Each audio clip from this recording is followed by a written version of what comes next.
کیا ہے کہ انہوں نے اس بات کو کہا ہے کہ بڑے بڑے جو آتنکوادی ہیں، جو شہید ہیں، دوسرے لوگ ہیں، وہ جو ہے مدرسہ دارالعلوم سے تعلیم یافتہ ہے. یہ بالکل غلط ہے. اس قسم کے افواہیں میں نے پھیلائی جا رہی ہیں. دارالعلوم دیوبند سے کسی دہشت گردی کا کوئی تعلق نہیں. دارالعلوم دیوبند ہو یا نظیر علما ہو یا دارالعلوم سہارنپور ہو، سب کے اندر دین کی تعلیم دی جاتی ہے، اسلام کی تعلیم دی جاتی ہے، قرآن اور حدیث کے بارے میں بتایا جاتا ہے اور اللہ کے بارے میں بتایا جاتا ہے، نہ کہ وہاں آتنکواد کے بارے میں بتایا جاتا ہے. گری راج ہمیشہ اس طرح کے اشتعال انگیز بیان دیتے ہیں کہ مسلمانوں میں اشتعال پیدا کیا جائے، جو سراسر غلط ہے. کسی بھی مدرسے میں، چاہے وہ دارالعلوم ہو چاہے کوئی سا بھی مدرسہ ہو، وہاں دینی تعلیم دی جاتی ہے. اس کا آتنکواد سے کوئی تعلق نہیں، کوئی مطلب نہیں ہے.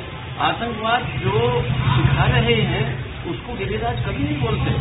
آتنکواد RSS لڑکے لڑکیوں کو ٹرین کر رہی ہے، ان کو ہتھیار چلانا سکھا رہی ہے، اس کو گری راج کبھی نہیں کہتے. صرف مسلمانوں کا ذہن بھٹکانے کے لیے اور مسلمانوں کو اشتعال دلانے کے لیے یہ کام وہ کرتے ہیں، ہمیشہ کرتے رہتے ہیں اور صوفیوں میں بنے رہنے کی بھائی. ہند جو ہمارے صدر ہیں قاری عثمان صاحب اور سیکرٹری مولانا محمود مدنی صاحب، وہ کوشش کر رہے ہیں اور ہم بھی یہاں پر جو ہمارے اعلیٰ ادھیکاری ہیں، ہم بھی یہاں ایک وفد جمیعت علماء کا ان سے ملنے والا ہے تاکہ سرکار تک یہ بات پہنچائے کہ اس طرح کے جو وہ باتیں کرتے ہیں وہ نہ کریں. ہم لوگ ابھی ملنے والے ہیں یہاں کے ضلع کے اعلیٰ ادھیکاری.